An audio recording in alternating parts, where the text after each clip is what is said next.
Difficult conversations are a part of life. Whether you're a leader giving critical feedback, a team member navigating a conflict, or a parent talking to a teenager.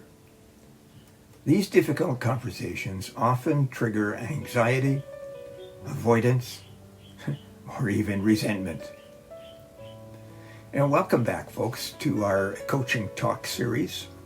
This is where we explore insights to help you integrate your business, work, and life. And I'm glad that you have landed on our YouTube channel today. I'm Richard Fontenay, and we're discussing an extremely controversial topic today.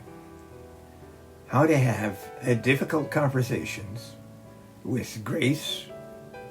And we started this podcast by saying difficult conversations are part of life.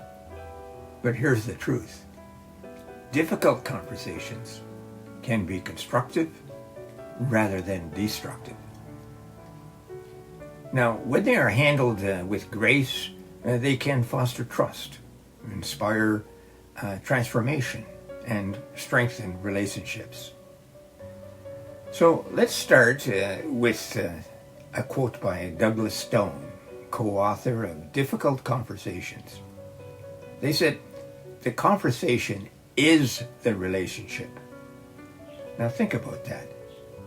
Every time we avoid, delay, or mishandle tough conversations, we don't just stall progress, we risk the relationship itself. Now, as we unfold our podcast today, we'll explore how to have difficult conversations with grace. We'll focus on empathy and clarity and courage and composure and cover 4 key points. Clarity is about kindness. Stay grounded in curiosity and not judgment. And regulate before you communicate. And aim for breakthrough resolution and not personal victory. So let's get going and master those difficult conversations with confidence and with poise. Key point number 1, clarity is kindness. Now, many of us try to soften the blow, but this often leads to a lack of clarity, which can confuse the message or cause more harm. And clear communication does not mean harsh, and in fact, clarity conveys respect. Now, here's a story that illustrates this point. In one of my training sessions, I coached a manager who struggled with addressing underperformance. And instead of avoiding it or being vague, we created a situation where she could practice a clear, respectful script that acknowledged the employee's value and at the same time outlined expectations. Now, she called me later and said her employee thanked her afterward. And I asked her why her employee did that. And because she said he finally understood and he was not judged. Now, here's how you can apply clarity with kindness in work and in life. In the workplace, clarity can salvage performance. In life, it can save relationships. Start with opening the request, "I want to talk about something that matters to both of us." Now, key point number 2, stay grounded in curiosity and not in judgment. Difficult conversations are rarely about what's being said. They're about how people feel. Now, grace begins with curiosity. So the best way to invite curiosity is to ask questions. And this way we can seek understanding before offering solutions. Now, here's a story about a business partner that nearly went off the rails. Jordan was ready to dissolve the partnership over a conflict that he had. But before he acted, he paused and asked his partner, "What's behind this decision for you?" And then the floodgates really opened up. It wasn't betrayal, which Jordan thought. It was fear. And in this case, curiosity transformed conflict into connection. So how can we apply curiosity and not judgment in business and in life? Well, here's a clue. We can ask questions. If we are at work, we can ask, can you tell me more about your thinking? And in life, we can ask, what's important to you in this situation? And key point number 3, regulate before you communicate. You can't have a graceful conversation if you're nervous about all the kinds of things that are going on and you're defending yourself. So before you dive in, pause and reflect. Now, here's a pro tip. Use the name it to tame it strategy from neuroscience. Simply saying, I feel nervous about this, helps calm the brain and the fight or flight response.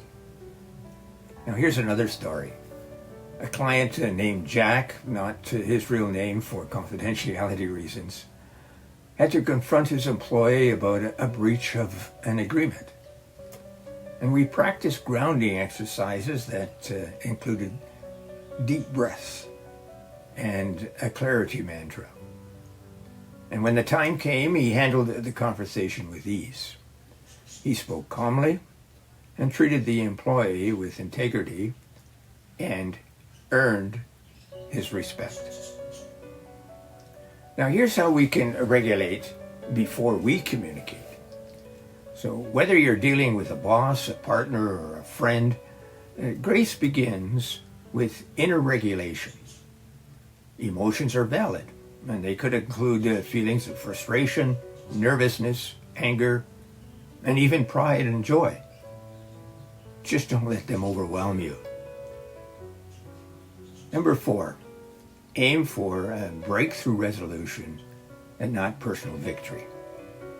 Now, a difficult conversation is not a football game. There are no winners and losers. Grace means showing up for resolution, mutual understanding, shared learning, and ideally, a path forward. Now, here's something I always advise clients to use, and we call them breakthrough solutions. For instance, consider the following situations. 2 department heads are locked in a he said and she said confrontation. Now, this is an opportunity for a breakthrough solution. Reframe the goal, not as who's right, but what's next. And with this simple shift, the juggernaut swings into a problem-solving mode. And that becomes the birthplace of a breakthrough solution and a new collaboration or a collaborative process. So in your next tough talk, try this line. I want us to find a way forward together. And that immediately changes the tone from an adversarial one to a cooperative one. So how can we apply all this in business and work and in life? Well, consider these things.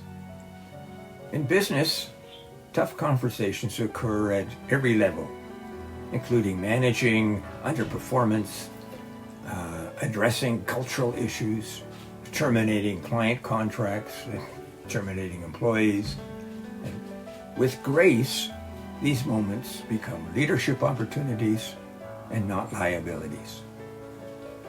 In the workplace, grace fosters psychological safety. It reassures individuals that they are seen and valued, even during challenging times. And in life, whether you're telling a friend that they've hurt you or setting boundaries with a family member, difficult conversations can strengthen relationships when approached with empathy and clarity. Now, let's wrap up this conversation. Here's the heart of it. Grace isn't about avoiding conflict. It's about how we show up in the middle of it. Grace means clarity without cruelty, curiosity without blame, and presence without panic. Now, you can be direct without being damaging, and you can speak truth with tenderness and compassion.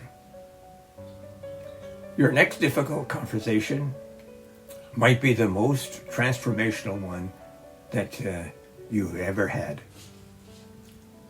So here's a couple of things that we can do this week. We can identify one conversation we've been avoiding and prepare for it using today's 4 keys: clarity with kindness, curiosity without judgment, regulation before communication, and resolution coupled with understanding. And then practice aloud.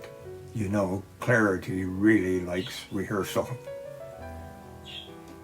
If this episode helped you, hit the subscribe button and give us a thumbs up and share with a colleague or a friend who just may need it today.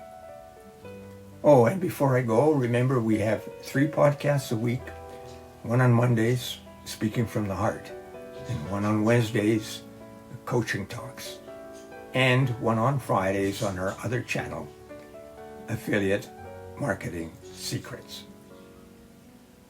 Now, next Wednesday on Coaching Talks, we focus our attention on creating and maintaining healthy boundaries. I hope you can join us. I'm Richard Fontenay, signing off for now. See you next Wednesday, if not before. Bye now.